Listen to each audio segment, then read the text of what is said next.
Cyberbullying happens when someone posts or shares harmful or mean content about someone else on the internet, social media, apps, texts, video games, or digital devices. Take this example. Maddie took a screenshot of her classmate Shonda's photo from social media. She then used an app to make Shonda look like a monster in the photo and added some insulting words. After sharing it in a group text, some classmates replied with hurtful, mean comments about Shonda. Others laughed and shared it with others. Is it cyberbullying? Yes. Maddie wanted to embarrass Shonda, and by doing so, she encouraged others to do the same. What can Shonda do? Take screenshots of the cyberbullying.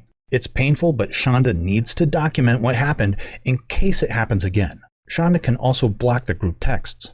She should tell what happened to an adult she trusts. Together, they may want to report what happened to the school.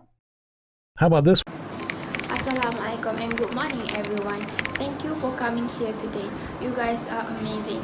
So the reason I'm standing here today is to inform you guys about something. So as you can see in the video previously, today's topic is something that always become our worry and have been talking about all the time since technology taking place in our life, which is cyberbullying.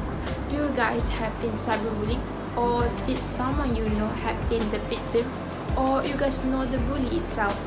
If you do, then I think you can relate to what I'm about to talk. So firstly, what is cyberbullying? Cyberbullying is bullying that takes place over digital devices like cell phones, computer, and tablet. Cyberbullying can occur to SMS, texts, and apps, or online in social media forums or gaming where people can view, participate in, or share content. Cyberbullying includes sending, posting, or sharing negative, harmful, false, or mean content about someone else. It can include sharing personal or private information about someone else, causing embarrassment or humiliation.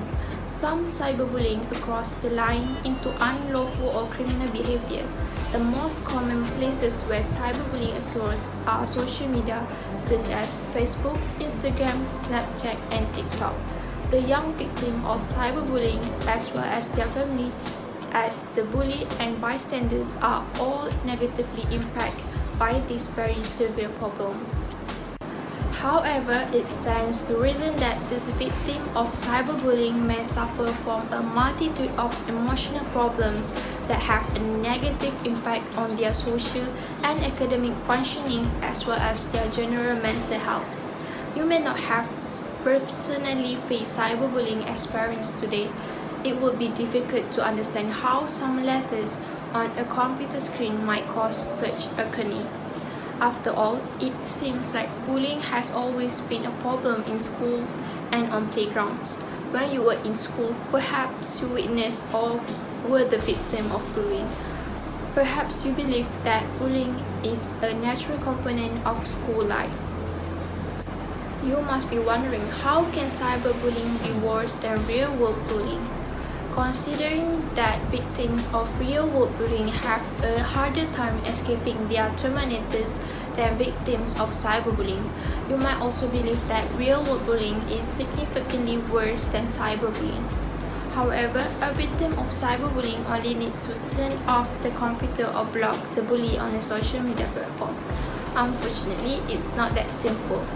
And while the effects of real-world bullying behavior are not to be dismissed, the effects of cyberbullying can actually be much worse. As parents, it is up to you to understand the true impact of cyberbullying, to recognize a change in your child's behavior as a result of cyberbullying, and to find a way to help your child in a supportive manner.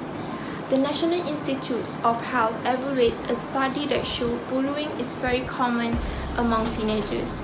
Over 87% of today's youth have reportedly seen cyberbullying, according to one survey. According to a different study, about 34% of students say they have ever been the victim of cyberbullying.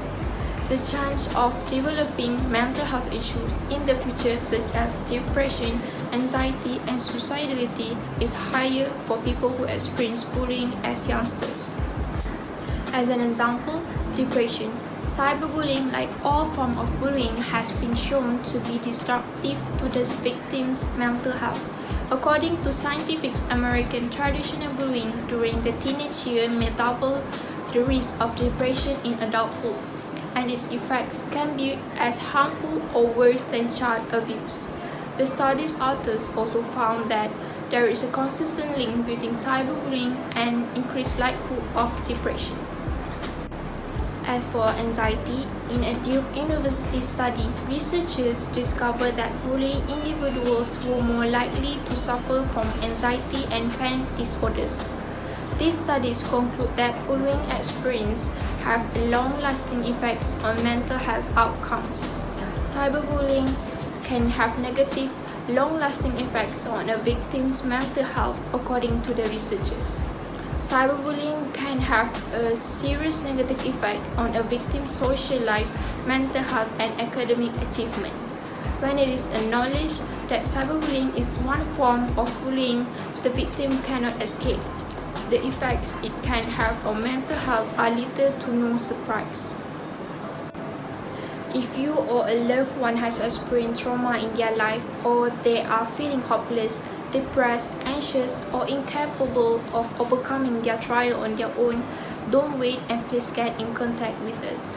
No one should have to fight this alone. Remember, it only takes one minor mistake to turn an innocent joke into a full-fledged cyberbullying campaign. What might typically be a case of schoolyard taunting can become a constant barrage of harassment, humiliating, and threats of physical violence because there is no face-to-face interaction and because one feels powerful when hiding behind a computer screen.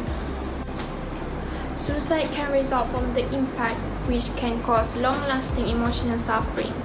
If you suspect your child is a victim of cyberbullying, don't wait until it's too late.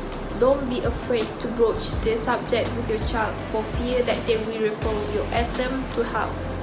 Cyberbullying affects all types of children in all facets of society. Campaigns, legislation, school administrative programs, and other movements to recognize and stop cyberbullying are a good first step toward tackling this problem. But only you as a parent can directly offer advice and assistance immediately. That's all for me today. Thank you. 내린 내